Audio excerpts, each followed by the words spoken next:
ምግበ ኃይለ እኮ ከፕሪቶሪያ በኋላ አዲስ አበባ መጥቶ ከኛ ጋር ተገናኝቶ በልቶ ጠጥቶ ውጭ ሀገር ልከነው ታክሞ መጥቷል።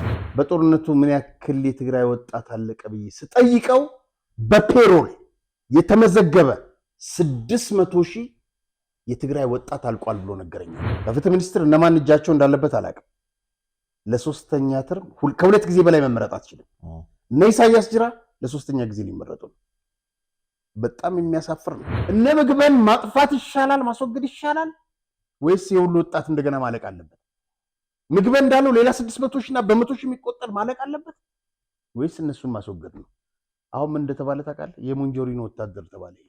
እስከዛ ፍትህ እንደምናገኝ ምንም አልጠራጠርም። እኔ ከእግዚአብሔር ጋር ነው። እግዚአብሔር ነው ፍትህ የሚሰጠው፣ የሰው ልጅ አይደለም። ትላንት ማርሻል ያሉት የትግራይ እናት ልጆቿን እየመረቀች ላከች የሚባለው ውሸት ነው። ይሄን የሚያደርጉት እነዚህ ናቸው። የልማት ጉጅል ምናምን የሚባሉት እንጂ ልጅን ለጦርነት እንዴት ነው መርቀህ የምትልከው? እኛ እናስለቅሳለን እንጂ አናለቅስም። ለምንድን ነው የምናለቅሰው? ለማን ነው የሚያስለቅሱት? የሚፈርስ ቤት የለንም፣ የምታለቅስ እናት የለችንም፣ የሚሞት ወጣትም የለንም። የኢትዮጵያ መከላከያ ሰራዊት እንደዚህ ምናምን ወደ ባህሩ የሰደዳቸው ምናምን ተባለ። ወንዝ የተፋቸው ግማሻቸው አካላቸው የተበላ እንዳይንፈራገጡ እኮ ነው እነሱን እንደዚህ ያደርጓቸው ነበር። ወጣቱን ለአዞ እየሰጠ ዛሬ የሚያመልከው አለ እኮ። ትወጣላችሁ አትወጡም በሚል ተከበው ነው ያመሹት። የዛን ቀን በጣም ፈርተው ነበር። እንደምታየው በመደናገጥ ይታይበታል። ታድሰ ወረደ አካባቢውን ማረጋጋት አልቻለም። ማረጋጋት ብቻ ሳይሆን ጦርነቱን ከጀርባ ሆኖ ከሚያካሄዱት ውስጥ አንዱ ነው። 6 ሰው እንኳን መሞት የሌለበት ጦርነት ላይ 600,000 እና ከዛም በላይ እልፍ አላፍ ካስፈጀ በኋላ ልጆቼን አምጡልኛል ናፍቀውኛል አለ ፍስሐ ማኙስ። ይህን የምትሰማ የትግራይ ወጣት ምን ትል ይሆን? ጽምዶ ብለህ ከኤርትራ ጋር ግንኙነት መፍጠር ይሄ ያንንም ስምምነቱን መጣስ ነው። የተሰጠህን በጀት ወደ ወታደርነት ስልጠና ማካሄድ ስምምነቱን መጣስ ነው። ብዙ ቦታ ላይ ከፋኖ ጋር ገብቶ ጦርነት ወደኛ ጋር ትንኮሳ ማድረግ ስምምነቱን መጣስ ነው። ይህ ሁሉ በትዕግስት እያለፍን ነው። እውነት ነው። አካባቢው ላይ ካራቅናቸው በኋላ እነሱ የፈለጉት ከነሱ ጋር ትንኮሳ ነበር። ጦርነት እኛ አንፈልግም። የትግራይ ህዝብ ዛሬም ዳግም ጦርነት ውስጥ እንዲገባ አንፈልግም። ዝም ነው ያልናቸው አሉ። ዝምታው ግን ጥሰው ሲመጡና መግደል ሲጀምሩ ወይ መተንኮስ ሲጀምሩ እንደ ጥቅምት 4 ዝም ብለን አናያቸውም። የዛ ጊዜ እርምጃ እንወስድባቸዋለን።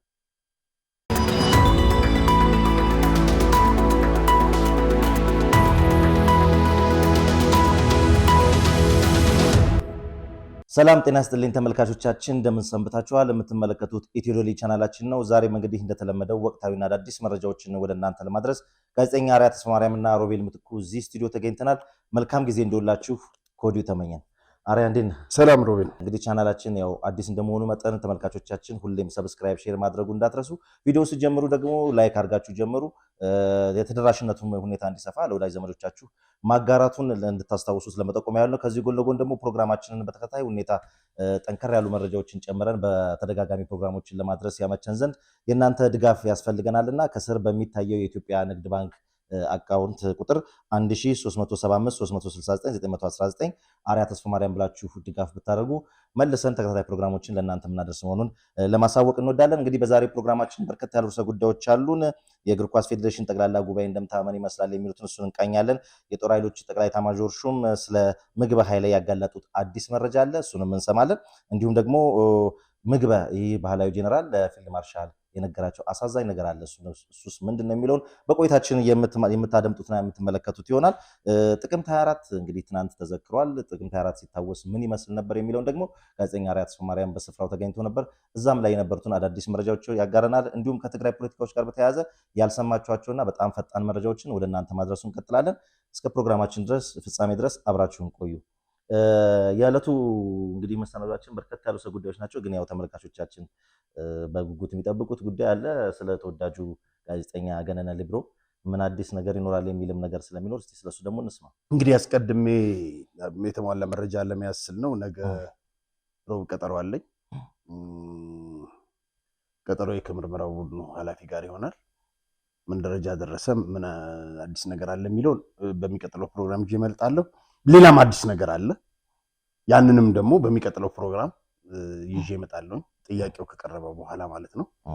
ምን ምላሽ አለው የሚለውን ይዤ እመጣለሁ። ብዙ ተመልካቾች እንግዲህ አደራህን እንግዲህ ይህን ቪዲዮ ወደ 7 ሚሊዮን ሰው 8 ሚሊዮን በተለያዩ ሚዲያ ያየውና ገነነ ከዛም በላይ የኢትዮጵያ ወዳጅ ነው።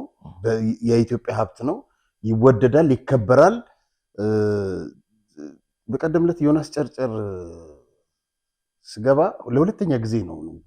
ግሩፕ አሉ የሆኑ ልጆች አላቃቸውም፣ በስም ነው በአይን ነው የምታወቀው። አንድ ቀላ ያለ ልጅ ምን አለኝ መሰለህ፣ አሪያ የፈለገ ነገር ቢሆን የገነነን ነገር አደራ። አንድ ቤተ መጽሐፍት አንድ ላይብረሪ ነው የተቃጠለብን ምናምን አለኝና እውነት ነው። በጣም ብዙ ሰው እንደዛ ይለኛልና አንድ ልጅ አለ ጽሁፉ የገነነን ጋዜጦች ያስቆመችው ጁኒየር የሚባል ልጅ የሚጽፈው ነገር በጣም ደስ ይለኛል። እንደዚህ አለ በቀደም ቅዳሜ ዕለት፣ ዛሬ የገነነ መኩሪያ ቀን ነው። ተወዳጇ ሊብሮ የምትታተምበት ቅዳሜ። ነፍሱ ይህን ዓለም ከተሰናበተ 2 ዓመት ሊሞላ ጥቂት ወራት ቀርተውታል። ህልፈቱ ብዙ ሰዎችን በጥልቅ አሳዝኗል። ዛሬም ግን በበርካቶች ልብ ውስጥ ፍትህ ያለማግኘቱ ጉዳይ እያንገበገበ አሁንም ጥያቄን አጭሮ እንደቀጠለ ነው። ይህ ሁሉ ጊዜ ቢያልፍ ስለ ግድያው ሂደትና ውጤት ለህዝብ የቀረበ አጥጋቢ መልስ የለም። ቀናት፣ ሳምንታት፣ ወራት፣ ዓመታት ቢፈራረቁም ልባችን ላይ የታተሙ በሚቀሩ ስራዎቹ በየቅጽበታቱ እሱን እናስታውሰዋለን። ገነነ መኩሪያ በሙያው ለበርካታ ዓመታት ያገለገለ፣ እውነትን ፍለጋ ያልተቆጠበ እና በታሪክ ዘገባዎቹ ከፍተኛ አስተዋጽኦ ያበረከተ አንጋፋ ሰው ነበር። አሁንም ለገነነ መኩሪያ ሊብሮ ነፍስ ፍትህን ትሻለች። የህግ አስፈጻሚ አካላትና የሚመለከታቸው የመንግስት አካላት እውነቱን ለህዝብ እንዲያሳውቁ አሁንም መጠየቅን እቀጥላለሁ። ፍትህ፣ አዎ እኛም እንላለን ፍትህ ለገነነ። በነገራችን ላይ ጥር 13 እየተቃረበ ነው።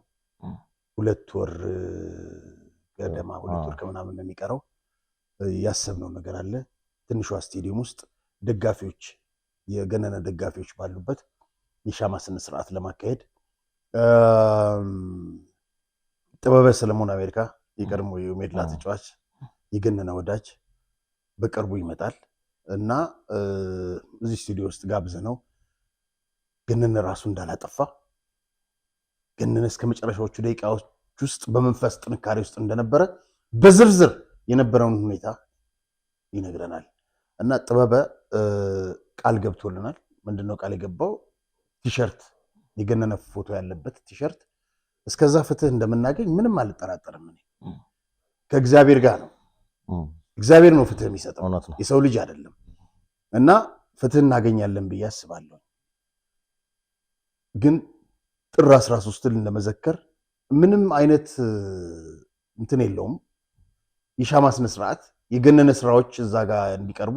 በነገራችን ላይ አንድ ነገር ልንገርህ፣ እኔ ከሀገር ስወጣ ነው ሰዎች ያው ቤት እንትን ያደረጉብኝ እንጂ ሊብሮ ጋዜጣ ነበረኝና ሊብሮ ቁጥር 1 ከ85 ዓመተ ምህረት እስከ ቆመበት ጊዜ ድረስ ማን እጅ እንዳለ ታውቃለህ? ደረጃ ኃይሌ ኮሜዲያ ነው።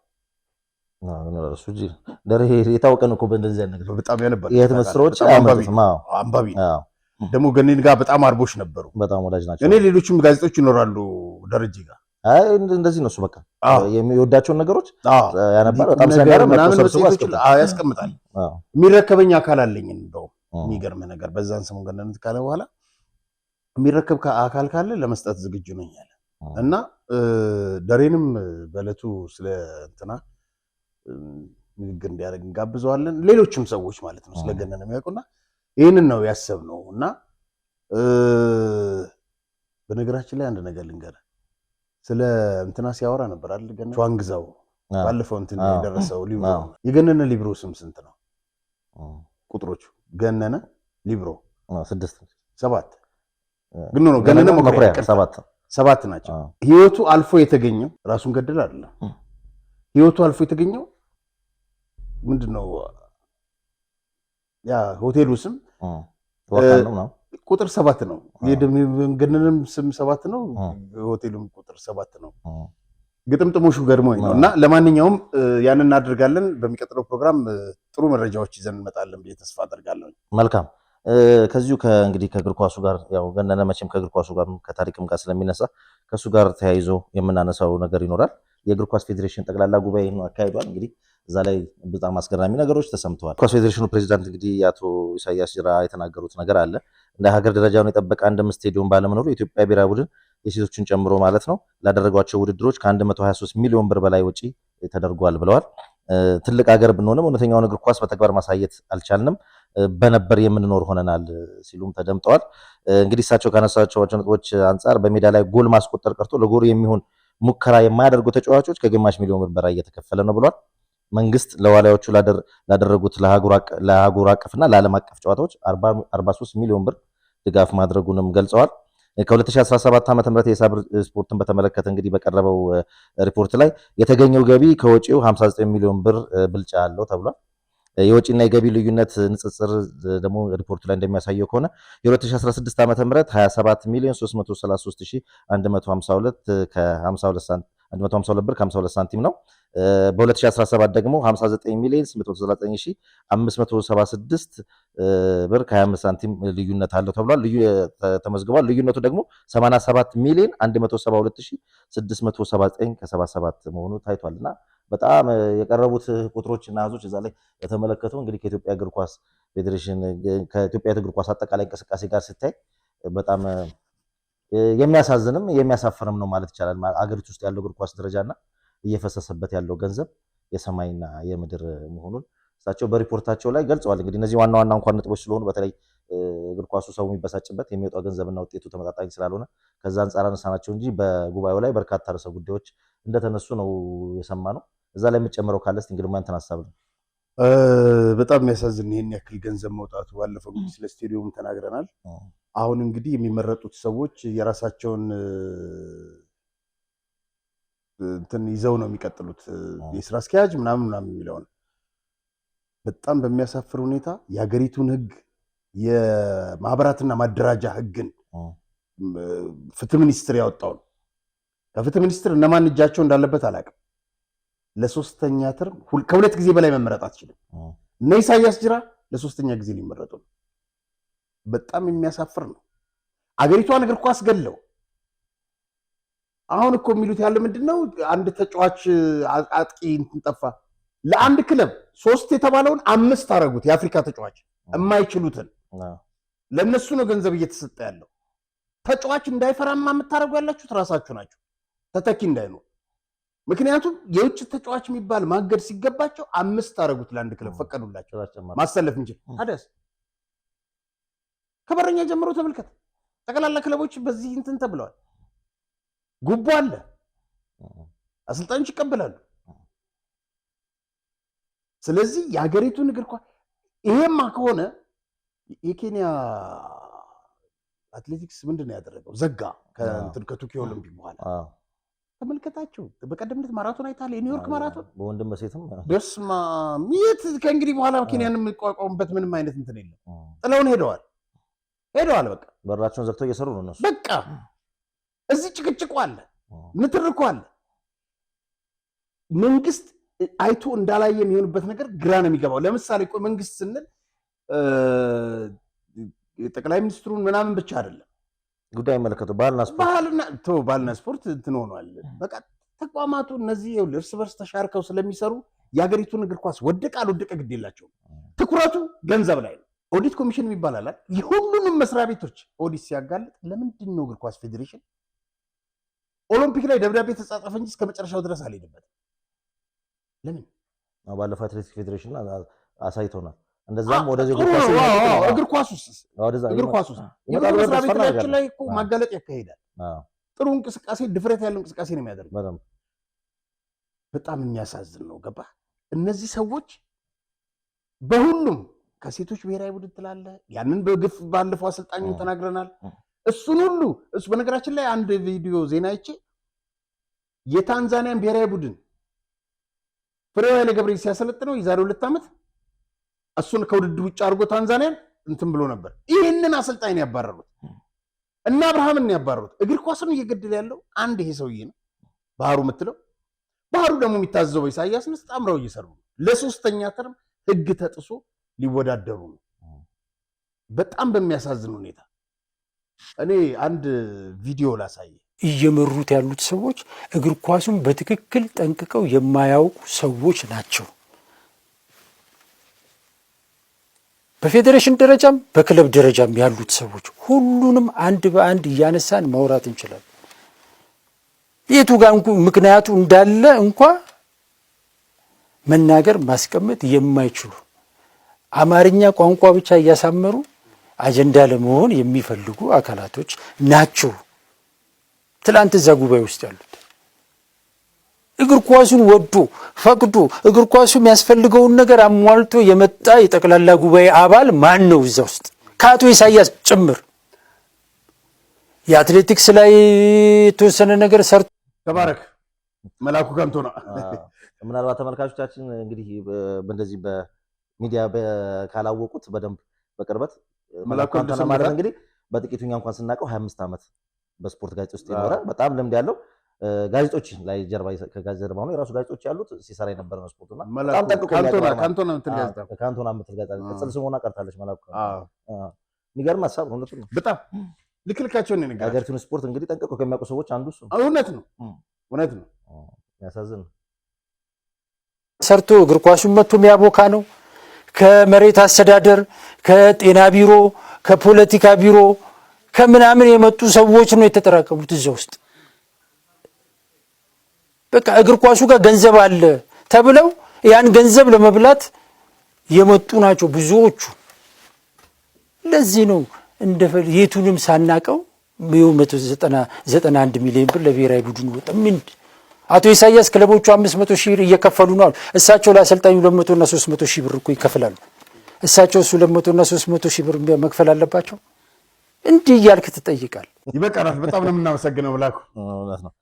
እንግዲህ እስቲ ወደፊት የሚሆነውን ነገር እናያለን። እንግዲህ ትኩረት ሰጥቶ የሚመለከተው አካል እርምጃ ይወስድበታል ወይም ደግሞ መፍትሄዎችን ያመጣል ብለን ተስፋ እናደርጋለን። ለምን በተደጋጋሚ እኛም በዚህ ጉዳይ ላይ ጮኸናል። ሌሎችም የስፖርት ጋዜጠኞችም ስራቸው ስለሆነ በዛ ላይ በጣም ተደጋጋሚ ግፊት እያደረጉ ነውና የሚሆነው ነገር ወደፊት እናያለን። ወደ ጥቅምት 24 እንለፍ። እንግዲህ ትናንት ጥቅምት 24 በኢትዮጵያ ታሪክ ውስጥ እጅግ ምናልባትም በጣም አሳዛኝም በክህደት ታሪኩትም በጣም አሳፋሪ ተብሎ ሊነሳ በሚችል ደረጃ የሰሜን ዕዝ ላይ ጥቃት የተፈጸመበት ቀን ነውና ዕለቱ እንግዲህ ታስቦ ውሏል። በዛ በቢሾፍቱ የአየር ወለድ ማሰልጠኛ ነበርና ታስቦ ያለው ምን ይመስል ነበር? ዝግጅቱ ላይ እንደመገኘት መጠን እዛ ላይ ምን ነገሮች ተነሱ? እስቲ እሱን እንስማ። ታላቅ የሽያጭ መርሃ ግብር ከጊፍት ሪል ስቴት። ጊፍት ሪል ስቴት ከከተማ አስተዳደር ጋር በጋራ በመሆን በመሃል ከተማ ለገሃር ትልቅ የመኖሪያ መንደር እየገነባ መሆኑ ይታወቃል። 2018 ምክንያት በማድረግ ለተወሰኑ ቤቶች ከ20% እስከ 25% የሚደርስ ቅናሽ አድርጎ ከ55/45 የባንክ አማራጭ ጋር ይጠብቆታል። ባለ 1 መኝታ 65 ካሬ በ357,000፣ ባለ 2 መኝታ 108 ካሬ በ596,000፣ ባለ 3 መኝታ 163 ካሬ ከ900,000 ብር ቅድመ ክፍያ ጀምሮ የቤት ባለቤት ይሁኑ ይሎታል። የዚህ ድል ተጠቃሚ ለመሆን እና ሳይቶቻችንን ለመጎብኘት በ0992 021244 ይደውሉ። ጊፍት ሪል ስቴት። በጣም ጥሩ ሮቤል። ትላንትና ያው በሻማ ስነ ስርዓት ከማካሄዱ በተጨማሪ 5ኛ ዓመት ነበረ። በስፍራው እንግዲህ በአየር ወለድ ማሰልጠኛ ግቢ ነበረ በቢሾፍቱ የተካሄደው። እንዳይደገም መቼም አንረሳውም። እነዚህ እንግዲህ በእንትን ውስጥ የነበሩ ናቸው። በአዳራሹም ከአዳራሹም ውጭ የሰሜን ዕዝ ጥቃት እንዳይደገም ሁሌም እንዘክረዋለን። በሰራዊታችን ላይ የሚቃጣ ማንኛውም ጥቃት በሉዓላዊነታችን ላይ የተሰነዘረ ጥቃት ነው። እነዚህን ይመስሉ ነበር መሪ መፈክሮቹ። በርካታ ጉዳዮች ተነስተዋል እና ሰፊ ሽፋን የተሰጠው እንግዲህ የፊልድ ማርሻል ንግግር ነበር። እኔ በግሌ ባለኝ እድሜ መቼ ነው በጣም የደነገጥከው ቀን?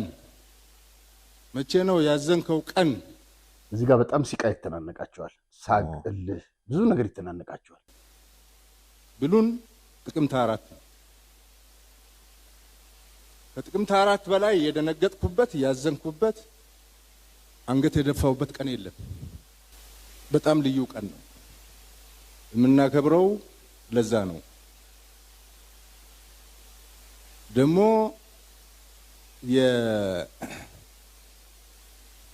ባዳ ቢከዳህ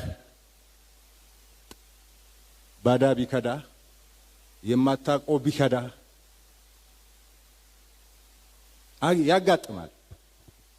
ያጋጥማል ትላለህ። ወገን ሲከዳ ግን ወገን ከርቶ ደግሞ ክዳት ብቻ አይደለም ሲጨክንብህ ግን በጣም ሰባሪ ነው። አእምሮ ሰባሪ ነው። ልብ ሰባሪ ነው።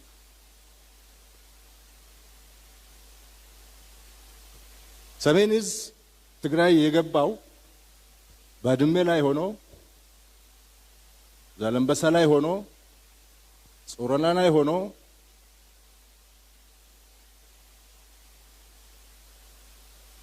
የትግራይ ህዝብ ከሻዕቢያ ለመከላከል ነው። የትግራይ ህዝብ ሊጠብቅ ነው።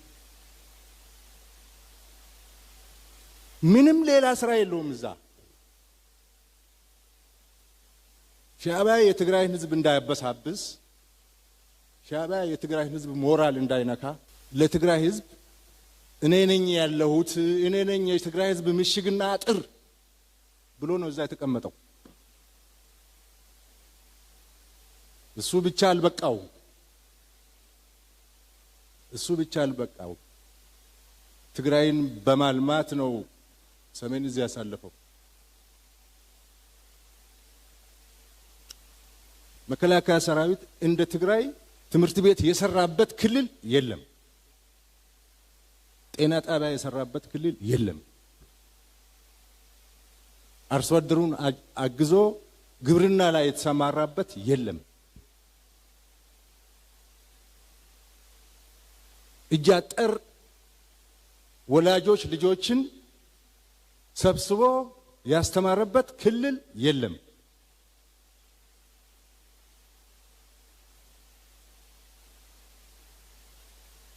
ከዛም አልፎ ለትግራይ ጀግኖች ሐውልት የሚሰራ ሰራዊት ነው የነበረው። ሰሜን ዕዝ ሐውልት ሽሬ ላይ የቆመውን የሀየሎም ሐውልት የሰራው መከላከያ ሰራዊት ነው። እኔና አበባው ነበርን እዛ። አበባው የማዕከላዊ ዕዝ አዛዥ ሆኖ እኔ የሱ ምክትል ሆኜ ሽሬ ላይ ሄድኳርተር ነበረን። እዛ ሆነን ተመካክረን ሰራዊት አስተባብረን ሀየሎም የመሰለ ጀግና ብለን ገንዘብ አዋጥተን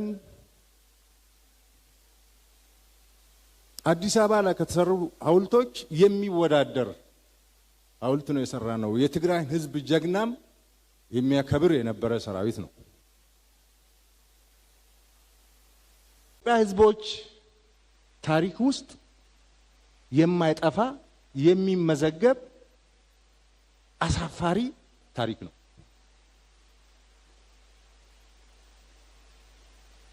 ጥሩን እየመረጥን ካልጻፍን በስተቀር አሳፋሪ ታሪክ ነው። የክህደት ቀን ነው። ወንድም ወንድሙ ላይ የጨከነበት ቀን ነው። ለዚህ ነው የምናስታውሰው፣ እንዳይደገም ነው የምናስታውሰው። በጣም ልብ የሚሰብረው ደግሞ ሲያዙን፣ ሲመሩን፣ ሲያዋጉን፣ ሲያደራጁን የነበሩ ሰዎች ገልብጥ ብለው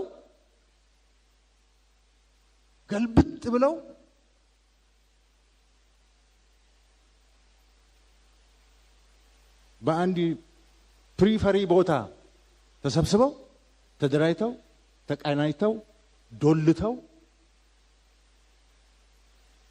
ሸር የሚባል ሴራ የሚባል ሁሉ ጠብጥበው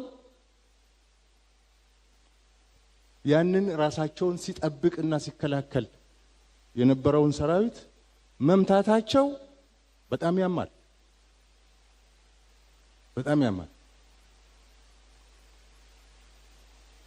ስዩም መስፍን እኮ የኢትዮጵያ የውጭ ጉዳይ ሚኒስትር ሆኖ ደረቱን ነፍቶ በአደባባይ በውጭ ሀገር በአፍሪካ መድረክ በዓለም መድረክ ሚናገር የነበረው ያ ሰራዊት ስለነበረ ነው።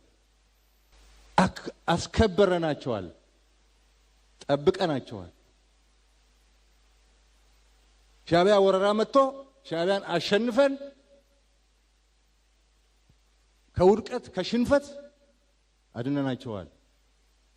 እነሱ ናቸው ሲመሩን ሲያስተዳድሩን የነበሩ።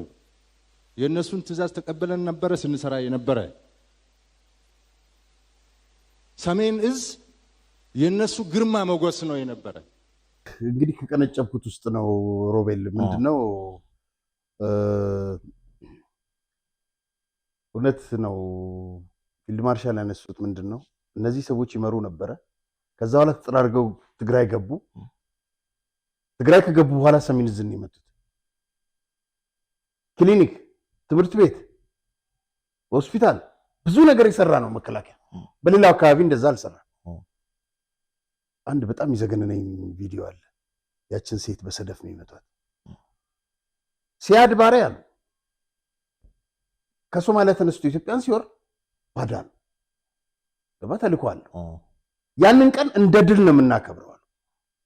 አድዋንም እንደ ድል ነው የምታከብረው። ጣሊያን ወረረን የወረረበትን ቀን አይደለም የምታረግ።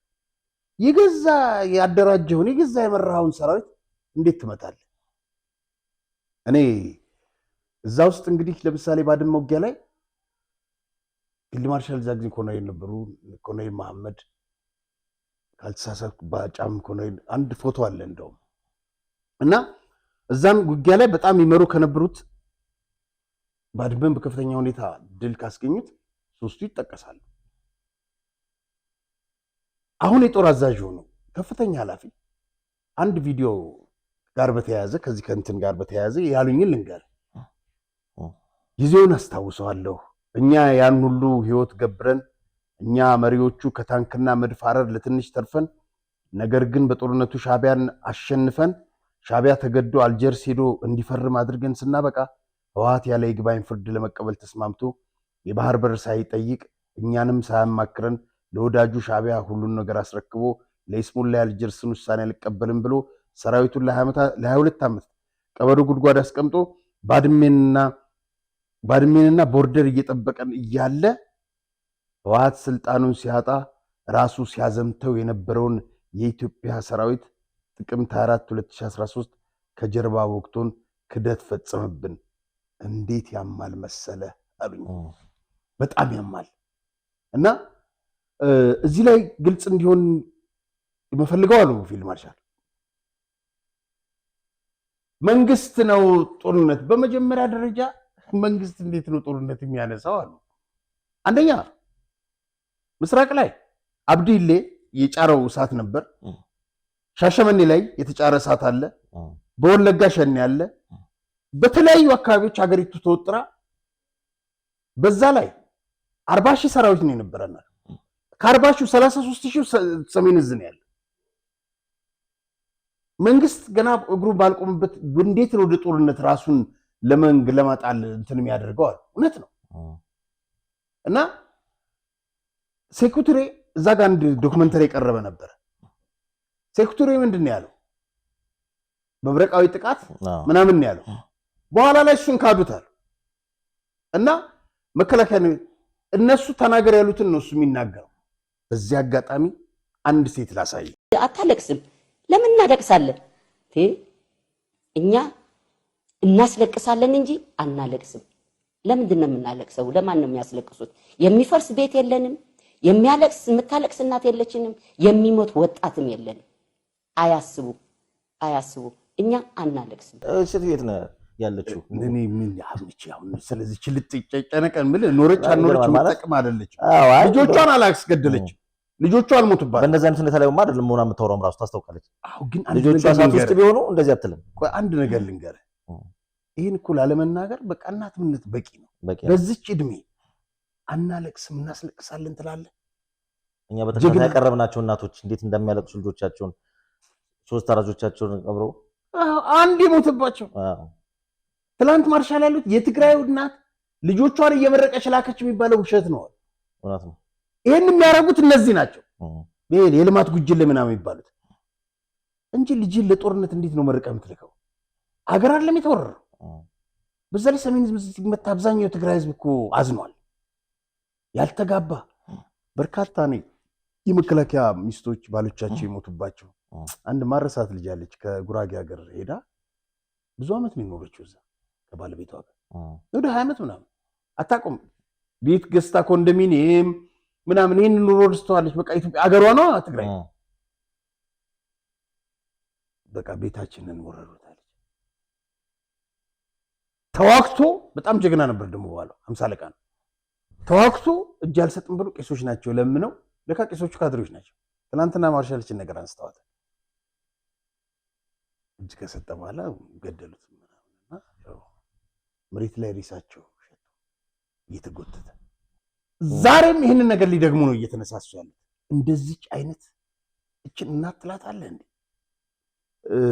እንትን ምንድነው ስሙ አሞራ ከእንትን ሲመጣ ጫጩት ለመውሰድ ዶሮ እንዴት እንደምትንደፋደፍ ልጆቿን ለማዳን አይታል የትግራይን ወጣት ያስጨረሱት እነዚህ ናቸው ሌላው እንግዲህ ምናልባት በሚዲያ ያልተላለፈም በአብዛኞቹ ሚዲያ ፊልድ ማርሻል ስለ ምግብ ያነሱት ነገር አለ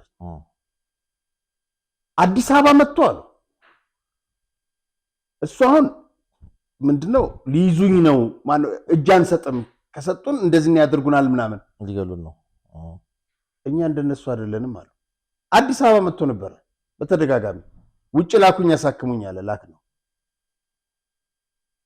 እጃችን ላይ አልነበረም እንዴ መጀመሪያ እንደመጣ በጦርነቱ ምን ያክል የትግራይ ወጣት አለቀ ብዬ ስጠይቀው በፔሮል የተመዘገበ 600,000 የትግራይ ወጣት አልቋል ብሎ ነገረኛል ፔሮል ማያቀው በመቶ ሺዎች የሚቆጠር ነው ያለቀው በትክክል ማቀው አለ ምግበ ለማርሻል 600,000 በፔሮል የተመዘገበ የትግራይ ወጣት አልቋል ያልተመዘገበ የትየሌሊ ነው ያላቸው ይሄንን እንደጀብድ ነው የሚያወራው እንደገና አሉ ማርሻል በጣም ጨካኝ ሰው ነው በብዙ ቦታዎች ላይ የትግራይን ወጣት ያስጨረሰው ምግበ ነው አሉ እውነት ነው ጌታቸው ያንን አልነገረንም እኛ ማስቀድመና ወጥተነው ነበር ይሄን መረጃ ለአዞ ለዚህ ለአዞ እንትን ላይ ማን ነው ተከዜ ላይ ስንሻገር አለ አዞቹ ያን ስለሚያቆን ያሳልፉናል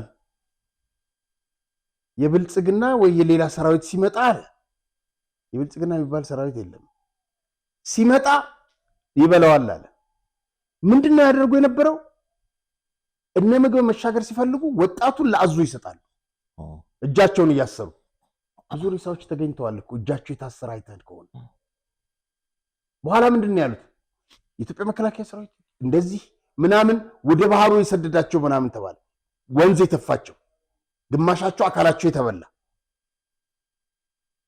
እንዳይፈራገጡ እኮ ነው እነሱን እንደዚህ ያደርጋቸው ነበር ወጣቱን ለአዞ ይሰጣ ዛሬም የሚያመልከው አለ እኮ ምግብ ዛሬም የሚያመልከው አለ ሌላው አንድ ነገር ልንገረ የትላንትናው ስነ ስርዓት አልቆ ስንወጣ አንድ ከፍተኛ መኮንን ስሜን ጠራኝና እንተዋወቃለን አንድ መረጃ ልንገር እንግዲህ ዛሬ ማርሻል ይሄንን ካወጡት አለ እሺ ፍስሐ ማንጁስ ከአሜሪካ ልጆቹን እንዲመጣለት ጠየቀኝ ከዛ በኋላ እዚህ ከመጡ በኋላ ወደ ትግራይ ላኳቸው ነው እኛ ሰላም መፍጠራችን ነበርአል እርቅ መፍጠራችን እርቅ ደግሞ ከልብ ሲሆን ነው ጥሩ እነሱ ለካ ሌላ ዝግጅት እያደረጉ ነው አሁን ምግብ ተደጋጋሚ መጥቶ ልጆችን አስመጣልኝ እንደዚህ አድርግልኝ ቤት እንደዚህ ልመለስልኝ ስለ ቤቱ ጉዳይ እኛ አይመለከተንም አየህ ልጆቻቸውን ምግብ 600,000 የትግራይ ወጣት እንደ 6 ሰው እንኳን መሞት የሌለበት ጦርነት ላይ 600,000 እና ከዛም በላይ እልፍ አላፍ ካስፈጀ በኋላ ልጆቼን አምጡልኛል ናፍቀውኛል አለ ፍስሐ ማንጁስ ይህን የምትሰማ የትግራይ ወጣት ምን ትል ይሆን ዛሬ በሰራዊት ውስጥ ያለ ምን ይሊሆን እነሱ ዛሬም ልጆቻቸውን ከምንም በላይ ይወዳሉ ቤተሰባቸው ራሳቸውን ከምንም በላይ ይወዳሉ ምግበ ባለፈው ሲሸሽ እኮ አየ ሲደበቅ እኮ አየ ነው ለነፍሱ ሲሳሳ አየ ነው ይሄ ጨካኝ አረመኔ ፍስሐ ማንጁስ የምትለው አደባባይ የሚፎክሩ ልጆቻችን ናፈቀን ብለው ልጆቻቸውን አስመጡ ከአሜሪካ። የትግራይ ወላጅ እናት ባለፈው ያየናቸው 6-7 ያለቁባቸው ይህንን ነው እያደረጉ ያሉት። አንድ ቪዲዮ አለ የምግብ እንመልከት እስቲ። ሳይነሳዊ ብዝኾነ መንገዲ ውትድርና እንፈልጥ ሰባት ኢና እዚ ከዓ ኣብ ራሻ አሜሪካ ኣብ ምስራቅ አውሮፓ ኸይድና ተማሃርና አይኮነ ሳይንሳዊ በሆነ መንገድ ወታደራዊ ሳይንስን ወታደራዊ እንትንን እናቃለን አለ።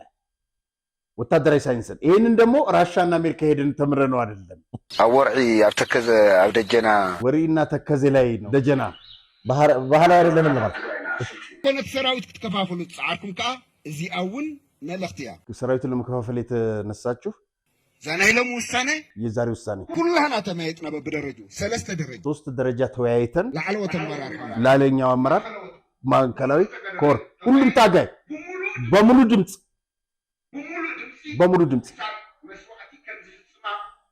መስዋዕትነት ለመክፈል ዝግጁ መሆኑን ከኤርትራ ጎን ሆኖ መሰለፉንና ለውጊያ መዘጋጀቱን ነው የተናገረው።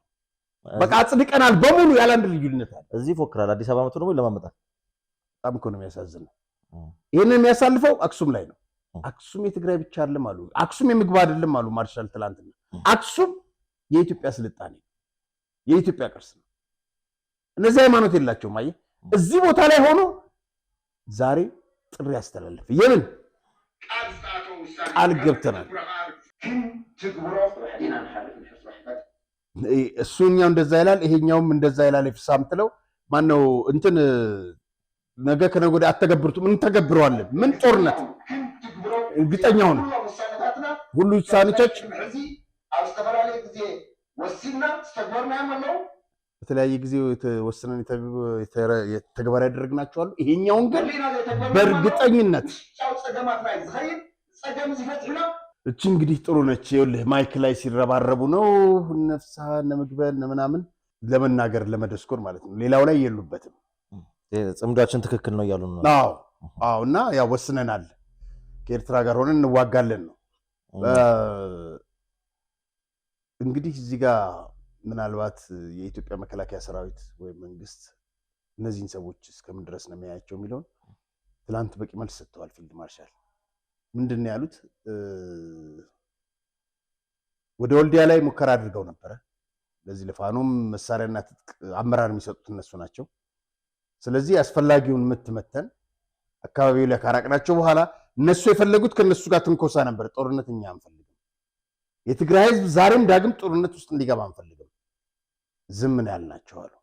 ዝምታው ግን ጥሰው ሲመጡና መግደል ሲጀምሩ ወይ መተንኮስ ሲጀምሩ እንደ ጥቅምት 4 ዝም ብለን አናያቸውም። የዛ ጊዜ እርምጃ እንወስድባቸዋለን። እና ብዙ ሰው ትዕግስት ጦርነት ዝም ብለን የምትገባበት እንትን አይደለም። እውነታቸው ነው። ዛሬም በፊት እንደነበረኝ አቋም ጦርነት አያስፈልግም። እኔም በበኩሌ ይህ አቋማችን ነበር። ወጣት ለማስጨረስ የተነሱት እነ ምግበን እነሱን በማስወገድ የሚደረግ እንቅስቃሴና ትግል እደግፋለሁ። እነሱን ማስወገድ ይሻላል። ሌላ ወጣት መሞት የለበትም።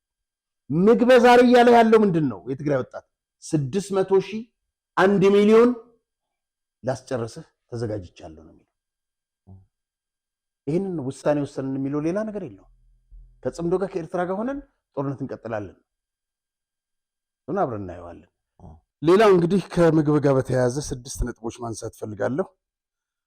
የምግብ ኃይሌ ቤቶች ጄኔራል ባህላዊ ጄኔራል በዝርዝር እንግዲህ አንደኛው ቦሌ ክፍለ ከተማ ወረዳ 03 ቁጥር 028 የቤት ቁጥር 028 ከዚህ በተጨማሪ ቪላ ቤት መገናኛ ቦታ ቂርቆስ ወረዳ 02 ለሰና ሬስቶራንት ከዚህ በፊት እንግዲህ የሰና ሬስቶራንትን አሳይቼ ነበር በቪዲዮ ቀርጬ። መኖሪያ ቤት መገናኛ ቦታ ቂርቆስ ወረዳ 02 በ712 ካሬ ሜትር ያረፈና የካርታ ቁጥር ኤኤ 4040201527 የሆነ ከወጋገን ባንክ እንግዲህ ሁሉ ምግብ ነው። ከወጋገን ባንክ የ5.163 ሺህ ብር አክሲዮን አለው። 5 ሚሊዮን 163,000 ብር አክሲዮን አለው። ከአንበሳ ባንክ የ587,507 ብር አክሲዮን አለው። በዱባይ ባለ 3 መኝታ አፓርትመንት የቤቱ ስፋት 215.39 ካሬ የሆነ አሁን የተከራየው ፕሎት ነምበር 7101 በ2.8 ሚሊዮን ድርሃም የተገዛ። ልብ በል የትግራይ ወጣት። እናም ይሄን ይመስላል የምግበ ስርቆት ወጣት ከማስጨረሱ 600,000 ወጣት ከማስጨረሱ የዚህ ሁሉ ሀብት ባለቤት ነው። መልካም። እዚህ ቪዲዮ ላይ የምንመለከተው በዚህ አጭር ቪዲዮ ላይ የምንመለከተው ፊቱ ላይ የመረበሽ ግራ መጋባቱ እንዴት የሚታይበት ሰው ማን ነው የሚለው ነገር ተመልካቾቻችን ለመጀመሪያ ጊዜ ነው እንግዲህ ያወጡት። ለምን እንደሆነ አላቅም። በጣም ተረብሿል። ያለመረጋጋት ይታይበታል። ጌታቸው አሰፋ ነው እና በህወሓት ጉባኤ ነው ያነሱ ያደማውድ በጣም እርግጠኛ መሆን ስለነበረብኝ የተለያዩ የሚያውቁትን በግል ሰዎች 1-3 ሰዎች ነው ያነጋገርኩት። በጣም ምክንያቱም አንዳንድ ጊዜ እሱ አይደለም ምናምን የሚል ውዝግብ ስላለ እሱ ነው እሱ አይደለም ምንም የሚያመጣው ነገር የለም። ግን በጣም በፋሺስትነቱ ኢትዮጵያ ውስጥ በፈጸማቸው ወንጀሎች በጥብቅ ከሚፈለጉት አንዱ ነው እና እሱ ነው እና ያው አስገድደውት ይመስለኛል እንግዲህ መውጣት አለብህ ብለው እዛ ያሉት። አሁን ካሜራ ወደ እሱ ሲመጣ በጣም ይረብሻል፣ ግራ ይጋባል። አስገድደውት እንደሆነ የምታውቀው በዛ ነው። ወታደሮቹ ያስገድዱት አይቀሩም። አንተ ማን ስለሆንክ ነው እኛ ወተን እንግዲህ እየተጋፈጥን ማን ስለሆንክ ነው ምናምን በሚል ሚዲያ ላይ እንዲወጣ አድርገውታል። አይተዋል። በቃ ፊቱ ላይ በጣም የመረበሽ ሁኔታ ነው ያለውና ከዛ ያለፈ አይሆንም እና እንዳስገድዱትና እንዳስወጡት ነው። መልካም። በራያ እንግዲህ እሁድ ዕለት የሆነ ነገር ተፈጥሯል ተብሏልና ምንድነው የተከሰተው እዛ አካባቢ? እንዲሁም ደግሞ ካደመ ቡድን የከዱ የሰራዊት የቲዲኤፍ ሰራዊት አባላት እጅ እንደሰጡም መረጃዎች ያሳያሉና ለማን ነው እጅ የሰጡት? እነዚህ ሁለቱ ነገሮች ስትንገር እንግዲህ በቀደም ዕለት እሁድ ዕለት ከ10 ሰዓት ተኩል ጀምሮ በራያ ጨርጨር አካባቢ በርካታ ረጅም ሰዓት የፈጀ ውጊያ ተካሂዷል። እንግዲህ ከራያ ከነፃ መሬት የተንቀሳቀሱ ኃይሎች አካባቢው ላይ ገብተዋል። ይህ የምታየው ልጅ በውጊያው ላይ ጌታቸውን ጨምሮ በርካቶች ናቸው የሞቱት። ጌታቸው ይባላል። ብዙ ነው የሞቱት በውጊያው ላይ። እንግዲህ ተው ብለን አልነበረም ወይ የእርስ በርስ ጦርነት በሚል ህዝቡ እንትን ብሏቸዋል። የነዛም የቲፒኤፍ የትግራይ ሰላማዊ ኃይል የሚባለውም በርካታ ቦታዎችን እየተቆጣጠረ ነው። እንግዲህ በዚህ የሚያበቃ አይመስልም፣ ይቀጥላል ያው ጦርነቱ። ከዚህ ጋር በተያያዘ ይሄ የምታየው እንግዲህ እዛው አካባቢ ራያ ላይ ውጊያ እየተካሄደ በነገራችን ላይ ከተማገዱት ውስጥ እንግዲህ 33፣ 43፣ 44 የሚባሉ አርሚዎች ናቸው በጦርነቱ የተማገዱት። እዚህ ወገቡን በቀይ የተሰመረበት ታደሰ ወረደ ነው። እዚህ ጋር ኮፍያ አድርጎ አንድ የሚታይ ነጭ እንትን ያደረገው አለም ገብረዋህድ ነው። አማኑኤል አለ። የትግራይ ማን ነው የጤና ነው የምናምን ቢሮ ተክላይ የሚባል አለ። እነዚህ ናቸው እዚህ እንትኑ ላይ የሚታዩትና ትወጣላችሁ አትወጡም በሚል ተከበው ነው ያመሹት። የዛን ቀን በጣም ፈርተው ነበር። እንደምታየው በመደናገጥ ይታይበታል። ታደሰ ወረደ አካባቢውን ማረጋጋት አልቻለም። ማረጋጋት ብቻ ሳይሆን ጦርነቱን ከጀርባ ሆኖ ከሚያካሂዱት ውስጥ አንዱ ነው። ምክንያቱም ከዚህ የዘለለ ምንም ተግባር ሊፈጽም አይችልም እና ያለው ሁኔታ ግን በጣም አሳሳቢ ነው። እዛ ያለ አካባቢ ያለው እንቅስቃሴ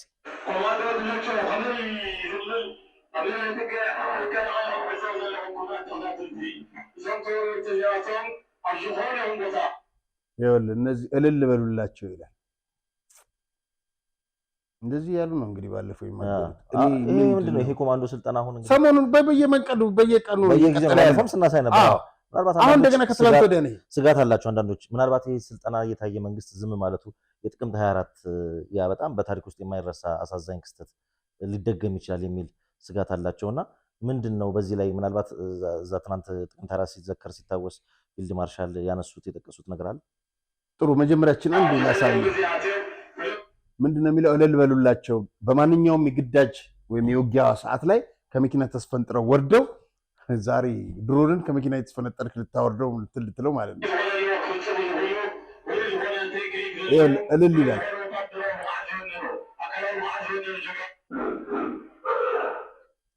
እንግዲህ በጣም በሚያሳዝን ሁኔታ እነዚህ ወጣቶች ዛሬ በ16 በ15 ዓመት ያሉትን እንደዚህ ለሌላ ዙር ጦርነት ያዘጋጇቸው የነሱ ልጆች ቅድም ነግሬያለሁ ናፈቁን በሚል ማለት ነው። በቀደም ዕለት አክሱም ላይ ያ ሁሉ ፉከራ ሲያደርግ ያ ሁሉ ውሳኔ ሲያስተላልፍ እንትና አብዛኛው ዟላ ጨበጨበ።